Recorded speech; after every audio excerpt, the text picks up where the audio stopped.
Je me suis fait embarquer dans une expérience un petit peu hors du commun et aujourd'hui je vous en parle. J'étais à Bali il y a pas très longtemps et on m'a proposé de faire une séance d'ecstatic dance. Alors ça peut paraître d'être une expérience un petit peu perchée pour les hippies qui se trouvent à Ubud, mais pas du tout. Aujourd'hui, j'ai envie de vous en parler et si tu ne me connais pas, je m'appelle Alexa. Je suis facilitatrice de breathwork et passionnée de biohacking et d'expériences wellness. Je teste pour toi des expériences et je te fais un petit retour en vidéo. Mon but, c'est de t'apporter mon expérience et mon avis personnel qui peut différer de certaines personnes, d'être critique par rapport à ce que j'ai vécu et te donner envie ou pas de tester ces expériences. Et donc aujourd'hui, on va parler d'ecstatic dance. Alors comment je me suis fait embarquer là-dedans? Donc je faisais ma formation de breathwork l'année dernière, la première fois que j'ai testé. Et pendant cette formation, on avait un jour de congé sur les 3 semaines, le vendredi. Et il s'avère que le vendredi, il y avait une séance d'ecstatic dance à Ubud. Et j'étais déjà dans un bon mood parce que bon, la formation de breathwork, bon, c'est très intense, c'est très émotionnel, c'est très... voilà, ça demande beaucoup. Et je me suis dit, bon, c'est une bonne manière de lâcher prise et d'expérimenter encore plus loin de nouvelles choses. Je suis là pour ça de toute façon. J'avais peur, je vais pas vous le cacher, franchement je me suis dit mais dans quoi je m'embarque? Moi je suis pas... voilà, j'ai vécu à Dubaï, j'ai vécu à Bangkok, j'aime bien les beaux restaurants, j'aime bien les beaux endroits. Je me suis dit mais dans quoi je m'embarque? Est-ce que est-ce que des gens prennent de la drogue? Est-ce que tout le monde est complètement défoncé? Je ne sais pas dans quoi je m'embarque. Et je me suis dit est-ce qu'on va me juger aussi? Est-ce que le regard de l'autre... Est-ce que c'est fait pour moi? Et en un an, je peux vous dire que j'ai beaucoup changé aussi, au niveau personnel je me suis inscrite. On y allait en groupe, donc ça aussi ça permet de se rassurer quand je suis arrivée, j'étais un petit peu dans ma bulle, un petit peu en me disant: «Mais toujours qu'est-ce que je fous là? Est-ce que» je me disais déjà: «Bon, c'est pas grave, si vraiment ça va pas, au pire je peux partir, au bout de enfin, je peux partir, c'est pas grave». Petit conseil quand vous faites de l'ecstatic dance, toujours vous habiller de manière hyper confortable. Moi j'avais, je pense une jupe short de sport et une brassière. Il faisait très, très chaud. C'était l'année dernière, c'était en août, mais il faisait vraiment, franchement, même le soir, il fait super chaud. Donc habillez-vous léger, vous êtes pieds nus évidemment. Et donc vous arrivez et on vous fait monter, c'était à l'étage, et là l'endroit était magique. Donc en fait, il fait noir, l'ambiance est tamisée. Il y avait quelques petites bougies, il y a un DJ. Tout le monde arrive et la musique commence à... Je me rappelle même plus en fait comment ça a débuté tellement c'était fluide. Pour vous dire, je me rappelle plus de ces premières secondes. Donc on a commencé à bouger, mais juste bouger de manière assez, naturelle, fluide, comme si vous alliez en soirée en fait. La musique, pour moi, a un rôle capital dans ce genre d'expérience. Je vous parlerai d'une autre expérience, qui était moins bien c'était pas la même musique. Là, c'était de la musique très, de l'organic music. Il y avait à un moment donné, des, personnes qui jouaient des instruments, du djembé, il peut y avoir des personnes qui jouent, enfin peu importe, mais des instruments, et ça, je trouve que ça apporte encore une profondeur à l'expérience, différente. Et le fait que la pièce soit tamisée, qu'il fasse un petit peu noir, c'est aussi, magique parce que, je trouve que ça renforce cette impression d'intimité. Il faut savoir aussi que vous ne dansez pas forcément avec les autres. Alors, vous dansez avec les autres dans le sens où vous êtes dans la même pièce, il y a les énergies qui circulent et donc tout le monde, enfin c'est un beau moment de partage, mais vous ne dansez pas forcément en touchant les autres. Si vous avez envie de danser avec quelqu'un, vous pouvez faire un eye contact. Si la personne accepte de danser avec vous, vous pouvez danser avec elle, soit en se touchant physiquement, soit juste en dansant, voilà, ensemble. Mais c'est possible aussi que la personne refuse et dise: «OK, non, moi je veux pas, merci, on fait ça», et puis la personne, s'en va. Mais en tout cas, j'ai trouvé qu'il y avait pas du tout, à aucun moment, il y a eu un malaise moi j'étais vraiment dans ma bulle, mais comme si on m'avait, j'étais, sur une autre planète. Et au fur et à mesure des musiques, je pense qu'évidemment les DJ sont habitués et mettent des musiques qui vont un petit peu, crescendo. On rentre un peu dans une transe, dans un état méditatif et on se lâche et on danse. Et à un moment donné, moi je suis partie, donc j'étais avec mon groupe, je suis partie, j'ai voyagé un petit peu dans la pièce pour aller à d'autres endroits et cetera, et je vous recommande, si vous testez, si vous y allez en groupe, danser un peu avec votre groupe et puis après vous pouvez aller, à d'autres endroits de la pièce, voir un petit peu comment vous vous sentez avec les autres personnes, et cetera. Et en fait, vous allez danser et oublier, que les autres existent. Vous êtes là pour vous et c'est un très, très bon exercice de lâcher prise. J'ai un ami qui l'a fait et qui m'a dit: «Moi, c'est pas du tout pour moi, j'étais trop dans ma tête, il y avait pas assez de structure, je savais pas quoi faire et cetera» et je pense qu'en fait, il faut y aller vraiment en se disant: vous y allez pour danser, comme si personne ne vous regardait et juste laisser la musique parler à votre âme, en fait et ça peut paraître bizarre de vous dire ça, mais c'est vous allez comprendre quand vous allez le vivre.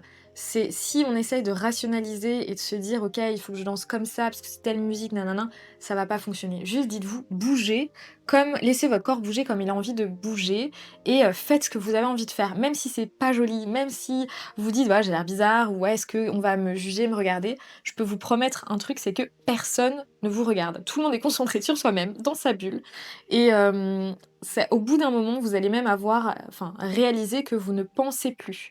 Vous allez être, vraiment, dans le moment présent et je pense que c'est l'ecstatic dance. Le but, c'est le lâcher prise, être dans le moment présent et pour moi, cette première expérience, en tout cas, a été incroyable.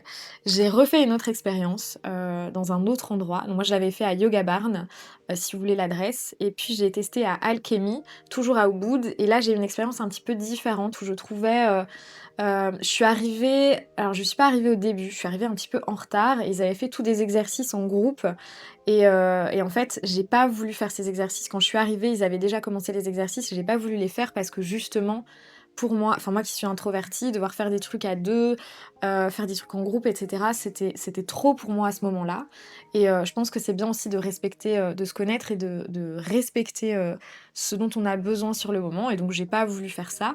Puis après quand l'ecstatic dance a vraiment commencé, le DJ était différent et les musiques étaient un peu plus, électroniques, si je peux dire ça comme ça et me parlaient un peu moins. J'étais beaucoup, beaucoup dans ma tête, j'arrivais pas à déconnecter et c'est encore ça arrive. Quand je fais des séances de breathwork, parfois j'ai des gens qui me disent, «Ah j'arrivais pas à lâcher prise, j'étais dans ma tête». Bah là, c'était un peu pareil, chaque séance est différente parce que vous êtes différents et c'était une bonne expérience quand même, ça m'a fait du bien et je me suis sentie bien après, mais voilà, je suis pas restée jusqu'au bout, je suis partie un petit peu avant la fin, je pense.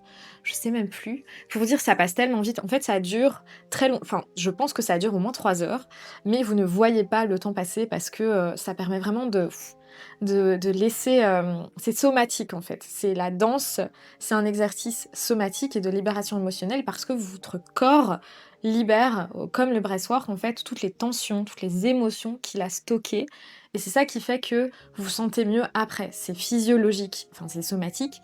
Il y a un vrai bénéfice, c'est pas juste, psychologique et ça, c'est super important pour ceux qui ont envie de tester. Je recommande cette expérience à vraiment tout le monde, même si vous êtes pas du tout, dans ce genre de sphère, même si vous êtes pas du tout habitué à ce genre, d'activité, même si vous avez l'impression que c'est pas fait pour vous. Si ça vous appelle, si ça vous attire, c'est vraiment je trouve que c'est vraiment top d'essayer, surtout au Yoga Barn en tout cas pour moi, qui est un endroit très bienveillant où personne ne juge, où il y a en fait vous ne pouvez pas mal faire. Ça aussi c'est hyper important. C'est impossible de rater une ecstatic dance. C'est parfois en breathwork on me dit aussi: «Ah là là, j'ai l'impression d'avoir mal respiré». Non, tu peux pas mal respirer. Tu respires en fonction de toi, de ton rythme, de ton énergie du moment. Pareil pour la danse, tu peux pas mal danser. Tu peux pas rater une ecstatic dance. Juste, tu vas danser, tu vas bouger. À partir du moment où tu bouges, où tu laisses ton corps parler, ça t'appartient et tu peux pas mal faire, en fait. Alors, ce qui est difficile, je pense, pour les personnes qui, ne sont pas habituées à ce genre, d'exercice, c'est le regard des autres et le lâcher prise. Se dire: «Ah non, est-ce que je vais avoir l'air un peu bête? Ah non, mais c'est un peu perché» et cetera. Et ça, il faut passer au-dessus de ça parce qu'il y a rien hem, de plus, j'allais dire terre à terre, mais vraiment, il y a rien de plus humain que la danse, en fait. La danse, c'est votre corps, danser en communauté, enfin, il y a rien de plus humain que faire ça. On fait ça depuis des décennies et en tout cas, après chaque séance, moi, je me suis sentie vraiment très, très bien. Il y a une autre règle aussi qui est hyper importante, c'est que, vous n'avez pas le droit de filmer et ça, c'est ultra important parce que ça crée un espace où on se sent en sécurité, où on se sent à l'aise de pouvoir danser, d'être soi-même et cette règle-là n'a pas été respectée une fois dans une expérience que j'ai fait à Udara, à Bali, toujours à Canggu. Après mon avis, comme je vous le dis, c'est une vidéo vraiment très personnelle et il y a d'autres personnes qui pourraient ne pas être d'accord avec moi. hem, sur cette expérience. Udara, en fait, c'est le dimanche, ils font des journées, où vous pouvez, aller, faire du breathwork, ensuite du yoga et cetera, sound healing et de l'ecstatic dance. Et pour moi, c'est un peu une usine à gaz où, c'est un truc pour les touristes, j'ai l'impression. Je peux me tromper, mais j'ai l'impression. Et en fait, l'ecstatic dance, le staff filmait. Alors moi, ça a cassé directement mon truc et j'étais vraiment fâchée. Et je suis partie d'ailleurs parce que pour moi, tu ne filmes pas, c'est la règle en ecstatic dance. Et la musique était très, très beaucoup trop électronique. On aurait dit, déjà je déteste la techno, l'électro. L'électro à la limite ça passe encore, mais là c'était vraiment de la musique, enfin et il faisait clair, donc c'était en pleine journée, donc il y avait moins ce sentiment d'intimité et je sais pas, les gens, il y avait une vibe vraiment très, très bizarre. Et personnellement, moi, je me suis pas sentie bien. Donc juste, bah, je suis partie et voilà. Et pareil pour le sound healing, donc les bains sonores, mon expérience n'était pas, super, non plus. Je vous en parlerai peut-être. Dites-moi en commentaire si vous voulez que je vous en parle, ce qui s'est passé, mais j'étais, et on est plusieurs à avoir ressenti ce: «Oh!» C'était vraiment c'est ce qu'ils ont fait, ça n'allait pas. Mais voilà, donc comme, je vous fais des petits retours d'expérience, dites-moi si ça vous intéresse ou pas, un petit retour bain sonore. Et puis si vous avez des questions sur, l'ecstatic dance, n'hésitez pas non plus à me les poser. Et c'est une expérience que je referai et qui me manque beaucoup d'ailleurs en ce moment parce que, on se sent tellement, bien léger et en connexion avec soi-même et avec les autres aussi. C'est un beau moment de partage. Hem et je vous invite à tester si vous avez envie de le faire, parce que c'est vraiment une chouette expérience qui peut apporter beaucoup. Et puis j'espère que ce retour vous aura plu, que vous avez appris des choses et je vous dis, à très vite pour une prochaine vidéo.